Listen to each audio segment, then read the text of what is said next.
Sema Gutamaga, Unit 14, Helen Keller ye Sabono, Grammar Gutama Pide. The grammar masoin, the Mauzonga, prepositions or time. A chambia we bedi down to Martin Jame. A chambia we bedi raga, a matakugar at. Hobino at. At go, we use at with time. At go doiga, a chain in a done. At 6 o'clock, Chaunaima, at midnight. Nyale, Nyadagama, right at lunchtime. Needed as Hajima. Hobino at go, Tilomio, a chain in a dwebby or do it, don't now that. We also use at in this expression. At go dore the amabidare pobia jatimale. Hobino at go to dredone, lowless or at night, at Christmas, at weekend. Weekend alaya hobino alaya so snedening alaya gobra at the age of a jewelry. Hobino dilomio at go dilomio expression in a dore dwebido tone. Hobino I don't like going out at night. Nga nyaba apin try ya ko ma jai bu. Hobi no night ko doi ba le twe tong le at ne twe tong le. Okay, now to go. He usually leaves for walks at 8 o'clock. He usually leaves သူကအမြဲလိုထွက်ခွာတယ် for walk ဆိုတာအလုပ်အတွက်ဆိုတော့အလုပ်ကိုသွားတယ်ပေါ့ ဟုတ်ပြီနော် at 8 o'clock 8 o'clock 8နာရီမှာအလုပ်သွားတယ် ဟုတ်ပြီနော်ဒီလိုမျိုး8 o'clock ဆိုတဲ့အချိန်နဲ့ at ကိုတွဲပြီးတော့တွေသုံးတယ်ကဲဒါဆိုအချိန်မြ preposition တွေရဲ့ at အကြောင်းကိုသိပြီးတော့နောက်တစ်ခုက on ကိုတော့ we use on with days and days on ကိုတော့တို့တွေ date တွေဟုတ်ပြီနော်ရက်စွဲတွေနေ့တွေနဲ့အတူတွဲပြီးတော့သုံးတယ်ရက်စွဲတွေနေ့တွေဆိုတော့ on 29th March ဟုတ်ပြီနော်ရက်စွဲတွေ date တွေပေါ့နော် on Sunday day တွေဟုတ်ပြီနော်နေ့တွေနဲ့တွဲသုံးတယ် on Sunday on Tuesday morning on Saturday night ဟုတ်ပြီနော်အဲ့တော့ on ကိုဘာတွေနဲ့တွဲသုံးလဲ date တွေ day တွေနဲ့တွဲပြီးတော့သုံးတယ်ဥပမာကြည့်မယ်ဆိုရင်တော့ he usually goes out on Saturday evening သူကစနေနေ့ညနေတိုင်းပေါ့နော်စနေနေ့ညနေတိုင်းမှာသူအပြင်ကိုထွက်တယ်ဟုတ်ပြီနော်ကဲဒါဆိုရင်နောက်ထပ် preposition of time တစ်ခုဖြစ်တဲ့နောက်ထပ် in အကြောင်းပြောကြမယ် in ကိုတော့ we use in for longer periods of time in ကိုတော့တို့ဘယ်နေရာမှာသုံးသလဲဆိုတော့ for longer periods of time ရှည်ကြာတဲ့အချိန်တွေနဲ့တွဲပြီးသုံးတယ်ဥပမာ month လတွေ years နှစ်တွေ and season ရာသီတွေဟုတ်ပြီနော်ရာသီဥတုတွေဒီလိုမျိုးရှည်ကြာတဲ့အချိန်တွေနဲ့တွဲပြီးတော့တို့သုံးတယ် example they got married in 1950သူတို့တွေ1950မှာလက်ထပ်ခဲ့ကြတယ်ဟုတ်ပြီနော်အဲ့တော့ in ကိုတို့ဘာနဲ့တွဲသုံးလဲလတွေနှစ်တွေ season တွေဒီလိုမျိုးရှည်ကြာတဲ့အချိန်တွေနဲ့တွဲပြီးတော့သုံးတယ်ကဲဒါဆိုရင်နောက်ထပ် preposition of time ဖြစ်တဲ့ for အကြောင်းပြောမယ် for ကိုတော့ we use for plus a period of time to say how long something goes on for နဲ့အချိန်နဲ့ period of time အချိန်ပမာဏတစ်ခုနဲ့ကိုအတူပေါင်းပြီးတော့တို့ဘာကိုပြောဖို့လဲဆိုတော့ဘလောက်အချိန်ကြာဟုတ်ပြီနော်အချိန်ဘလောက်ကြာဖြစ်နေရဆိုတာကိုပြောဖို့အတွက်သုံးတယ်ဥပမာဆိုရင် for 10 years 10နှစ်ကြာအောင်လို့ for 5 hours 9နာရီအကြာဟုတ်ပြီနော် for a month တစ်လအကြာဟုတ်ပြီနော်ဒီလိုမျိုးအချိန်ဘယ်လောက်ကြာဆိုတာကိုပြောချင်တဲ့ခါကျရင် for နဲ့အနောက်ကအချိန်နဲ့ကိုတွဲပြီးတော့သုံးတယ်ဥပမာ they have been learning English for 10 years သူတို့တွေအင်္ဂလိပ်စာကို10နှစ်ကြာအောင်လို့ဟုတ်ပြီနော်သင်ယူကြတယ်ဟုတ်ပြီနော်10နှစ်ကြာအောင်လို့သင်ယူကြတယ်ကဲနောက်ထပ် preposition of time တစ်ခုဖြစ်တဲ့ during အကြောင်းပြောကြမယ် during we use during plus noun to say when something happens during ကိုတော့တို့ဘာနဲ့သုံးလဲဆိုတော့ noun တစ်ခုနဲ့တွဲပြီးတော့ when something happen တစ်စုံတစ်ခုဖြစ်တဲ့အချိန်ဟုတ်ပြီနော်အကြောင်းတစ်စုံတစ်ရာဖြစ်ပျက်တဲ့အချိန်ကိုပြောတယ်ဥပမာဆိုရင် during her stay here သူမဒီမှာနေတဲ့အတော်အတွင်း during summer နွေရာသီအတော်အတွင်းဒီလိုမျိုးဟုတ်ပြီနော် during နဲ့ noun တစ်ခုနဲ့ကိုတွဲပြီးတော့တို့တွေကတစ်ခုခုပေါ့နော်တစ်စုံတစ်ခုဖြစ်ပွားတာကိုဖော်ပြဖို့အတွက်သုံးတယ် ဥပမာကြည့်မယ်ဆိုရင်တော့ we visited many interesting places during our holiday. We visited many interesting places. ငါတို့စိတ်ဝင်စားစရာကောင်းတဲ့နေရာတွေကိုသွားလည်ခဲ့ကြတယ်ရှောက်လည်ခဲ့ကြတယ် during our holiday. ငါတို့ရဲ့အားလပ်ရဲ့အတော်အတွင်းမှာဟုတ်ပြီနော်ကဲဒါဆိုရင်ဆရာမတို့ဒီ prepositions of time တွေကိုသိပြီဆိုရင်ကွက်လက်လေးတွေဖြည့်ကြည့်ကြမယ်ကွက်လက်တွေကတော့ number 1 we have lived in this house blank 6 years. Number 2 watermelons are now blank season so you can find them in the market. Number 3 she was given a watch blank her birthday. Number 4 my younger brother was born blank 1957. Number 5 Coco fell asleep blank the flame. Number 6 bugs leave their nest blank dawn. 7 my grandfather died blank in the age of 17. ဟုတ်ပြီနော်ဒါကြီးကတော့လေးလိုလုပ်ပါမယ်လေ့ကျင့်ခန်းကွက်လက်တွေဖြစ်တယ်ဒါဆိုရင်ဆရာမတို့နေရာပြဝိဘတ်တွေကြောင့်နေရာပြဝိဘတ်တွေကြောင့်ဆက်ပြောမယ်ပေါ့နော်နေရာပြဝိဘတ်ကို preposition of place လို့ခေါ်တယ်နေရာပြဝိဘတ်တွေကဘာလဲဆိုတော့ပထမဆုံးတစ်ခုက in is used when think of a place as three-dimensional in ကိုဘယ်နေရာမှာသုံးလဲဆိုတော့နေရာ၃ဘက်ရှိတဲ့နေရာတွေမှာသုံးတယ်ဟုတ်ပြီနော်၃ဘက်ရှိဥပမာအဆောက်အဦတွေဟုတ်ပြီနော်တိုက်ခန်းတွေဒီလိုမျိုး၃ဘက်ရှိတဲ့နံရံတွေရှိတဲ့၃ဘက်နံရံတွေရှိတဲ့နေရာမှာသုံးတယ်ဥပမာဆိုရင် I think Mama is in his room now I think ငါထင်တယ် Mama is Mama ကရှိတဲ့ in his room သူ့ရဲ့အခန်းမှာ now အခုမောင်မောင်သူ့အခန်းမှာရှိနေရလို့ငါထင်တယ်ဟုတ်ပြီနော်အဲ့တော့ room အခန်းဆိုတာကဘေးနားမှာနံရံရှိတယ်ဟုတ်ပြီနော်ဒီလိုမျိုးနံရံ၃ဘက်၃လမ်းရှိတဲ့နေရာမျိုးမှာ in ကိုသုံးတယ်နောက်ထပ်တစ်မျိုးဘယ်နေရာမှာသုံးသေးလဲဆိုတော့ we also used in when we think of a place as an area in ကိုတို့ကျယ်ဝန်းတဲ့နေရာဒေသတွေကိုဟုတ်ပြီနော်ဖော်ပြတဲ့အခါမှာလည်း in ကိုသုံးတယ်ဥပမာဆိုရင် there are many Asian pagoda in Bagan မှာရှေးကြတဲ့ဘုရားသီပထိုးတွေပေါ့နော်အများကြီးရှိတယ်ဟုတ်ပြီနော်ဒီလိုမျိုးကျယ်ဝန်းတဲ့နေရာဒေသတွေကိုဆိုလို့ရှိရင်လည်းတို့ in ကိုသုံးတယ်ဒါဆိုနောက်ထပ် prepositions of place တစ်ခုကိုလေ့လာကြမယ်နောက်တစ်ခုကတော့ at ကို we use at when we think of a place at a point at ကိုတော့တို့နေရာတစ်ခုရဲ့မှတ်ချက်တစ်ခုမှာသုံးတယ်ဥပမာဆိုရင် I met him at the post office ငါသူ့ကိုဘယ်မှာတွေ့ခဲ့တာလဲဆိုတော့စာရရုံးမှာတွေ့ခဲ့တယ်ဟုတ်ပြီနော်အဲ့လိုမျိုးနေရာတစ်ခုရဲ့ပေါ့နော်မှတ်ချက်တစ်ခုမှာတို့သုံးတယ်နောက်တစ်ဘယ်နေရာမှာသုံးသေးလဲဆိုတော့ with buildings we can often use at or in အဆောက်အဦတွေမှာဆိုတို့at နဲ့သုံးတယ်ဒါမှမဟုတ် in ကိုလည်းတို့သုံးပေးရတယ်ဥပမာ we have our lunch in Shankan yesterday we had our lunch at Shankan yesterday ဟုတ်ပြီနော်ငါတို့မနေ့က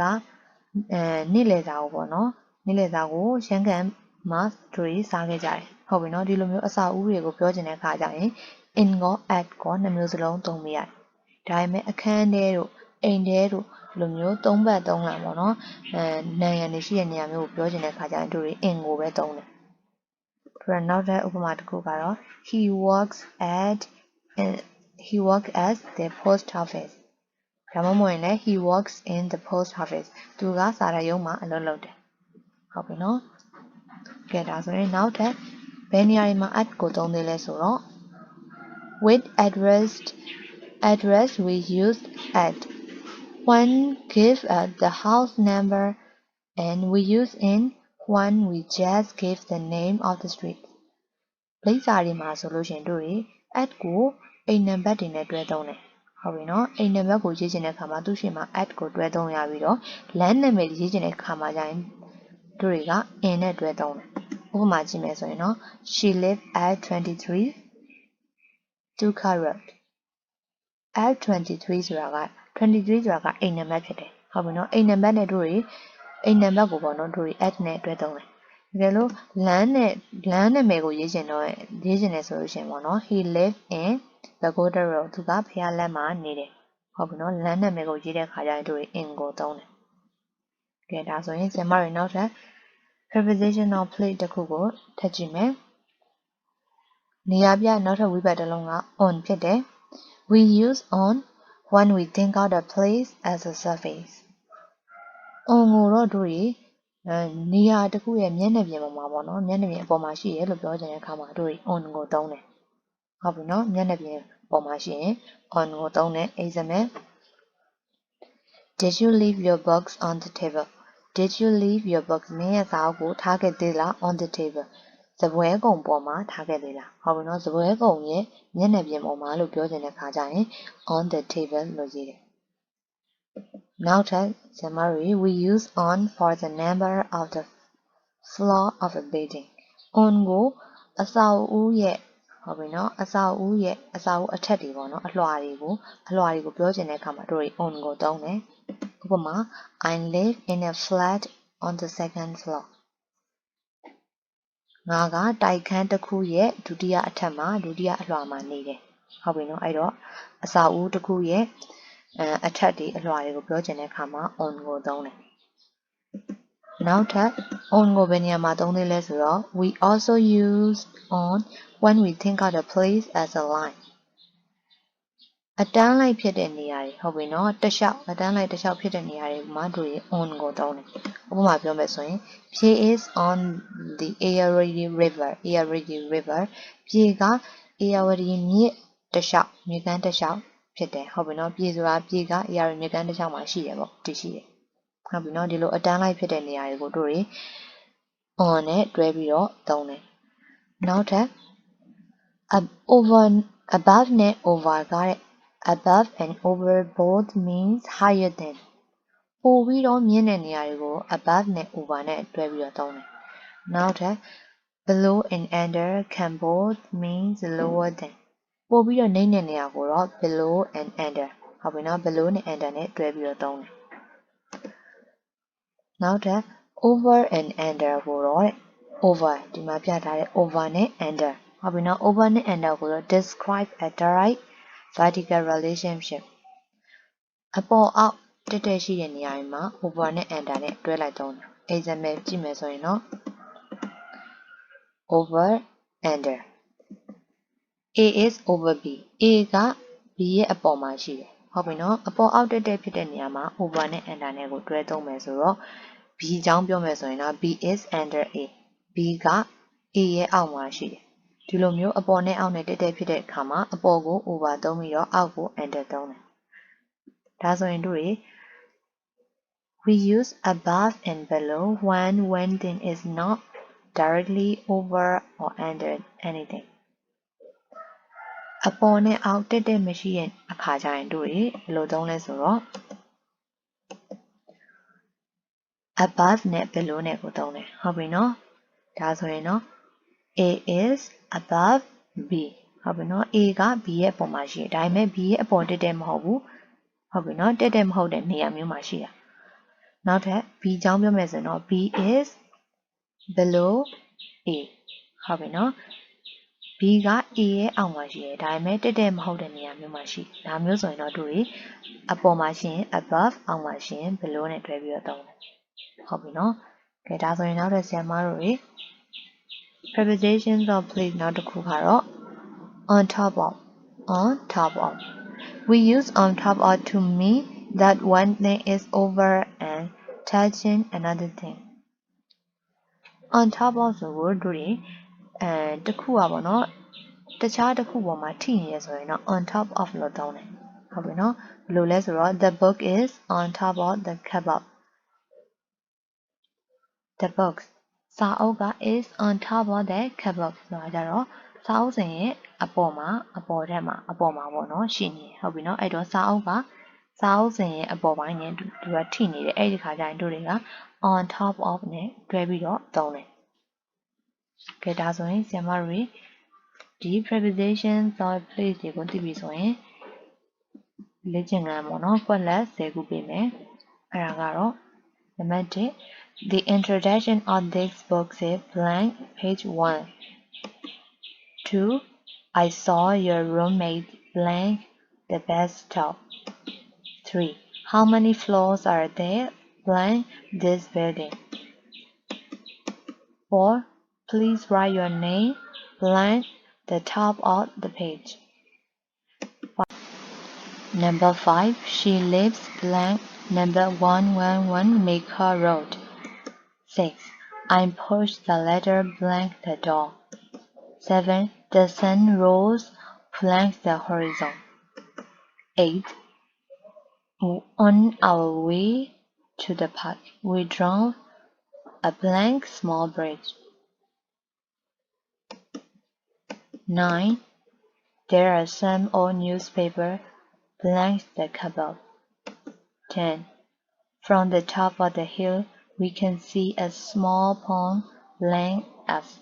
ဒါကတော့ဆရာမတို့ခုနက preposition of place တွေကိုပြန်ပြီးတော့ဖြည့်ပေးရမှာပေါ့နော်မှန်ကန်တဲ့နေရာပြဝိပတ်တွေကိုဒီကွက်လက်10ခုမှာဖြည့်ပေးပါကဲဒါဆိုရင်ဆရာမတို့နောက်ထပ်လေ့ကျင့်ခန်းတစ်ခုသွားကြမယ်နောက်တစ်ခုကတော့ one ကနေ by the time ပြောင်းမယ် one တော့အခါအချိန်တွင်ဟုတ်ပြီနော် by the time အဓိပ္ပာယ်ချင်းအတူတူပဲ one နဲ့ by the time နဲ့ကအဓိပ္ပာယ်ချင်းအတူတူပဲဒါကိုဆရာမတို့ဥပမာစာကြောင်းလေးကြည့်မယ်When we got to Mandalay, it was nearly dark. ဟုတ်ပြီနော်ငါတို့ Mandalay ကိုရောက်တော့အခါ it was nearly dark. မှောင်နေပြီဟုတ်ပြီနော်တော်တော်လေးမှောင်နေပြီမှောင်ကန်နေပြီပေါ့အဲ့ဒီစာကြောင်းကိုတို့ when စာကြောင်းကနေ by the time စာကြောင်းပြောင်းရင်းမယ်ပြောင်းရင်းတဲ့ခါကျရင်တို့ when နေရာမှာ by the time ကိုထည့်လိုက်မယ်ကျန်တဲ့စာကြောင်းကတော့ဒီတိုင်းအတူတူပဲဘာကြောင့်လဲဆိုတော့ when နဲ့ by the time နဲ့ကအဓိပ္ပာယ်ချင်းအတူတူပဲမို့လို့အဲ့တော့ by the time we got to Mandalay ငါတို့ Mandalay ရောက်တဲ့အချိန်မှာ it was nearly dark မှောင်ကန်နေပြီဟုတ်ပြီနော်ဒါအဓိပ္ပာယ်ချင်းအတူတူပဲ when နဲ့ by the time အရန်ကိုလွယ်တယ်နောက်ထပ်ဥပမာလေးတစ်ခုကြည့်မယ် When the telegram arrived she had already heard the news ဒါကိုဆရာမတို့ by the time စာကြောင်းရေးချင်ရင် one နေရာမှာ one ကိုဖြုတ် by the time ရေးလိုက်ရုံပဲ by the time the telegram arrived she had already heard the news ဟုတ်ပြီနော် one ကိုဖြုတ် by the time ရေးကျန်တာပြန်ပြီးတော့ဆက်ကူးလိုက်ရုံပဲဒါဆိုရင်အရန်ကိုလွယ်တဲ့လေ့ကျင့်ခန်းမှာကဲဆရာမတို့လေ့ကျင့်ခန်း၅ချောင်းပေးမယ် Number 1ကတော့ When I woke up it was already 9 2 When your plane took off, I will be back at home. 3. When the police arrived, the robbers had run away. 4. When mother finished washing the clothes, it was almost noon. 5. When we got home, it had stopped raining. ဒီစာကြောင်းတွေကိုဆရာမတို့ one စာကြောင်းကနေ by the time စာကြောင်းပြန်ရေးရပါမယ်ဒါဆိုရင်တော့ဆရာမတို့နောက်ထပ် one ကနေနောက်ထပ်ပုံစံတစ်မျိုး verb ing ကိုပြောင်းတဲ့ပုံစံရေးကြဟုတ်ပြီနော် one စာကြောင်းကို verb ing စာကြောင်းပြောင်းရင်းမယ်ဒါကဘာလို့ပြောင်းရတာလဲဆိုတော့ one စာကြောင်းနဲ့အဓိပ္ပာယ်တူတဲ့နောက်ထပ်စာကြောင်းပုံစံတစ်ခုတည်ဆောက်တာဟုတ်ပြီနော်အဲ့လိုတည်ဆောက်ခါကြရင်ဆရာမတို့ဥပမာကြည့်မယ် When she had taken some medicine she felt better သူမဆေးအချို့ပေါ့နော်ဆေးအချို့ had taken ဆိုတာဆေးတောက်ခဲ့တာကိုပြောတာဆေးချို့တောက်ခဲ့တဲ့အခါမှာ she felt better သူမ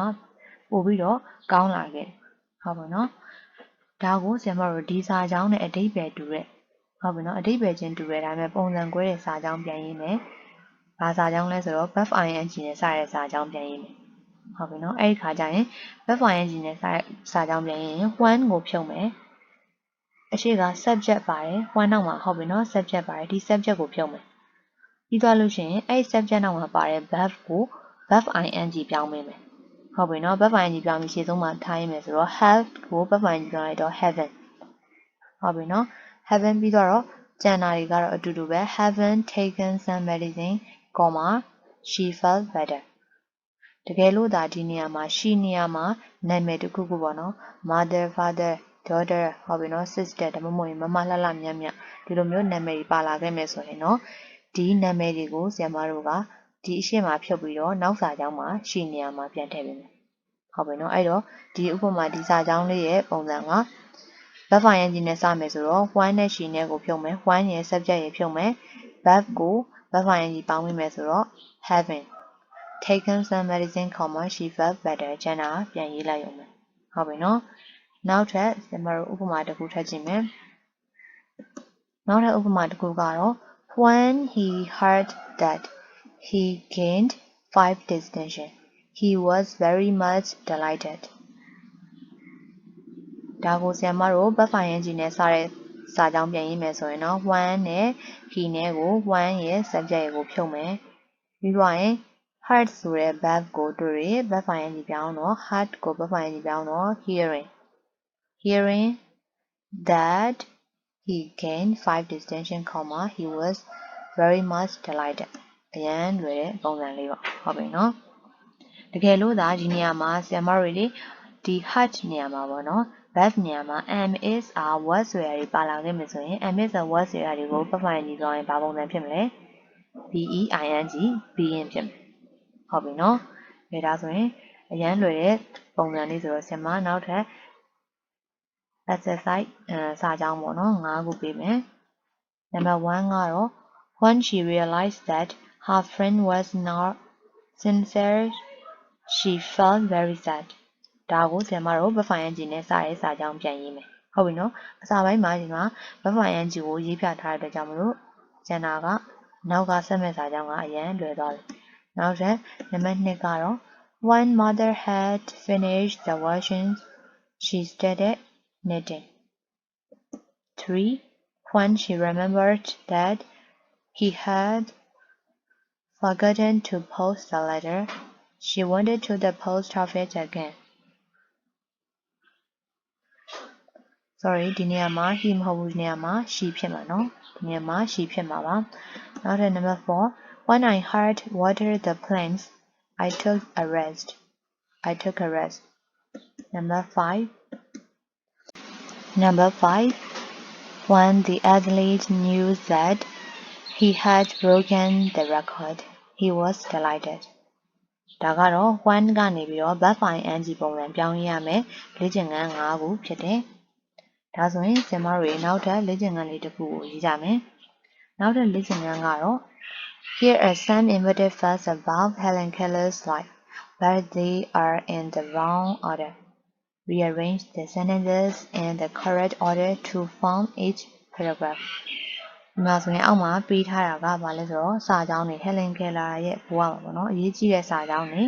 ပေးထားတယ်အရေးကြီးတဲ့စာကြောင်းအချက်လက်တွေပေါ့နော်ချို့ကိုပေးထားတယ်ဒါပေမဲ့စာကြောင်းတွေကအစဉ်လိုက်ဖြစ်မနေဘူး